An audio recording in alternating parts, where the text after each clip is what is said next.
انس الشریف بالآخر اسرائیل کی طرف سے مسلسل دھمکیوں کے بعد اسرائیلی جہاریت کا شکار ہو گیا۔ انس الشریف غزہ کا مشہور صحافی جو مسلسل پوری دنیا کے سامنے اس صدی کا ظلم عظیم آشکارا کرتا رہا، گزشتہ رات انس کی شہادت کی خبر نے نمناک کر دیا۔ انس نے مرنے سے پہلے اپنی وصیت لکھ دی تھی جو اس کے خاندان نے میڈیا کے سامنے پیش کی، جس میں لکھا کہ یہ میری وصیت ہے اور میرا آخری پیغام۔ اگر آپ تک یہ الفاظ پہنچ گئے ہیں تو جان لیجئے کہ اسرائیل مجھے قتل کرنے اور میری آواز کو خاموش کرنے میں کامیاب ہو چکا ہے۔ السلام علیکم ورحمۃ اللہ وبرکاتہ۔ اللہ گواہ ہے کہ میں نے اپنی ساری طاقت اور سارا زور صرف کیا تاکہ اپنے عوام کا سہارا اور ان کی آواز بن سکوں۔ جب سے میں نے مہاجرین کے جبالیہ کیمپ کی گلیوں اور کوچوں میں آنکھ کھولی، میری آرزو تھی کہ اللہ میرا وقت اتنا دراز کرے کہ میں اپنے گھر والوں اور پیاروں کے ساتھ اپنی اصل بستی اسکلان لوٹ سکوں، مگر اللہ کی مشیت پہلے تھی اور اس کا حکم نافذ ہو گیا۔ میں نے درد کو اس کی تمام تفصیلات کے ساتھ جیا اور بارہا جدائی اور نقصان کا ذائقہ چکھا۔ اس کے باوجود میں نے کبھی بھی سچ کو جیسا ہے ویسا بیان کرنے میں کوتاہی نہیں کی، نہ اسے بگاڑا اور نہ ہی چھپایا۔ شاید اللہ گواہ ہو ان پر جو خاموش رہے، ان پر جو ہمارے قتل کو قبول کر گئے، اور ان پر جنہوں نے ہماری سانسوں کو قید کیا اور جنہیں ہمارے بچوں اور عورتوں کے جسموں کے ٹکڑے بھی نہ ہلا سکے، اور نہ ہی انہوں نے وہ قتل عام روکا جو ہمارے عوام پر 2 سال سے جاری ہے۔ میں آپ کو وصیت کرتا ہوں کہ فلسطین کو یاد رکھنا جو مسلمانوں کے تاج کا موتی اور دنیا کی ہر آزاد انسان کے دل کی دھڑکن ہے۔ میں آپ کو وصیت کرتا ہوں کہ اس کے لوگوں کو یاد رکھنا، اس کے مظلوم ننھے بچوں کو جنہیں زندگی نے خواب دیکھنے اور امن و سکون میں جینے کا موقع ہی نہ دیا۔ ان کے پاکیزہ جسم ہزاروں ٹن اسرائیلی بمبوں اور راکٹوں کے نیچے پس گئے اور ان کے ٹکڑے دیواروں پر بکھر گئے۔ میں آپ کو وصیت کرتا ہوں کہ نہ پابندیاں آپ کو خاموش کریں اور نہ سرحدیں آپ کو روکیں، بلکہ آپ اس سرزمین اور اس کے لوگوں کی آزادی کے لیے پل بنے، یہاں تک کہ عزت اور آزادی کا سورج ہمارے غضب شدہ وطن پر طلوع ہو۔ میں آپ کو اپنے گھر والوں کے بارے میں بھی وصیت کرتا ہوں۔ میری آنکھوں کی ٹھنڈک، میری پیاری بیٹی شام جسے میں ویسا بڑا ہوتا نہ دیکھ سکا جیسا میں نے خواب دیکھا تھا، اور میرے پیارے بیٹے صلاح کے بارے میں جس کے لیے میں چاہتا تھا کہ میں اس کا سہارا اور ہم سفر بنوں، یہاں تک کہ وہ مضبوط ہو کر میرا بوجھ بانٹے اور میری مشن کو آگے بڑھائے۔ میں آپ کو اپنی پیاری والدہ کے بارے میں وصیت کرتا ہوں جن کی دعاؤں کی برکت سے میں جو کچھ بنا وہ بنا۔ ان کی دعائیں میرا قلعہ ہیں اور میرے راستے کا نور تھیں۔ میں اللہ سے دعا کرتا ہوں کہ ان کے دل کو مضبوط رکھے اور انہیں میری طرف سے بہترین بدلہ دے۔ اور میں آپ کو اپنی شریک حیات، اپنی پیاری بیوی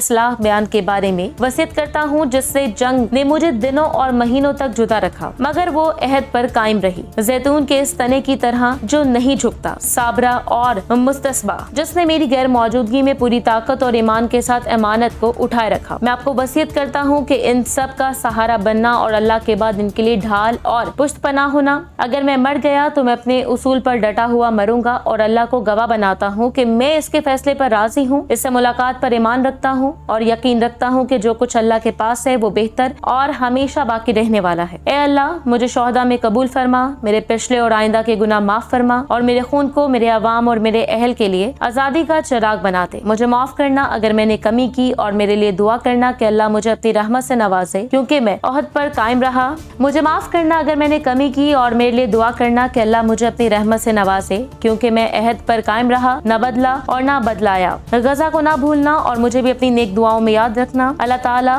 انس جمال کو جنت میں اعلیٰ درجہ عطا فرمائے، آمین۔ IIB نیوز اپنے صحافی بھائی کے دکھ درد میں برابر کی شریک ہے۔